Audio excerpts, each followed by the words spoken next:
అందరికీ నమస్కారం. నేను Merugu Sridhar. Please like, subscribe political ఇంక్.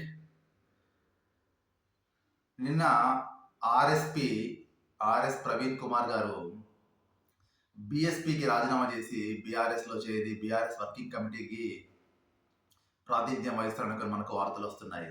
నిజంగా కూడా మాయావతికి ఈ పొత్తు ఇష్టం లేదు. ఎందుకంటే సెంట్రల్ లీడర్షిప్ ఆదేశాల మేరకే స్టేట్ లీడర్షిప్ పొత్తులు పెట్టుకోవాలి.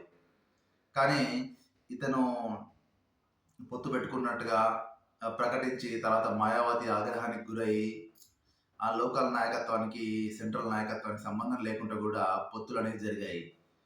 కానీ ఆర్ఎస్ ప్రవీణ్ కుమార్ ఎప్పటి నుంచో కూడా మనం అనుకున్నట్టుగా అతని కేసీఆర్ ఏజెంట్.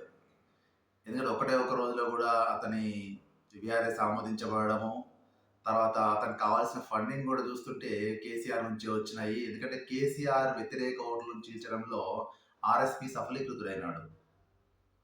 దీన్ని బట్టి చూస్తుంటే అతను ముందు అనుకున్న ప్లాన్ ప్రకారమే కేసీఆర్ చెప్పినట్టు చేసి ఓట్లు చీల్చి చివరిగా అధికారం కోల్పోయి అది ఇద్దరికీ లాభపడలేదు. కాబట్టి ఏంటంటే ఈ పొత్తులు కూడా మాయావతి వ్యతిరేకించడంతో ఇంకా కేసీఆర్ అండ్ పార్టీలో చేరడానికి కూడా ఆర్ఎస్పీ రెడీ అవుతున్నాడు. కానీ అతను ఎప్పుడు కూడా బలమైన రీజన్ చెప్పట్లేదు నేను ఎందుకు పార్టీని వీడుతున్నానని. దీని అందరూ కూడా బహుజనవాదులందరూ కూడా గమనించాలి. అంటే అతను బహుజనులకు చేసింది ఏం లేకపోగా మళ్ళీ దొరల పార్టీ, గడిల పార్టీకి వెళ్తున్నాడు. దీన్ని బట్టి చూస్తుంటే ఏంటంటే ఫ్యూచర్ వీళ్ళిద్దరికీ ఉండదు.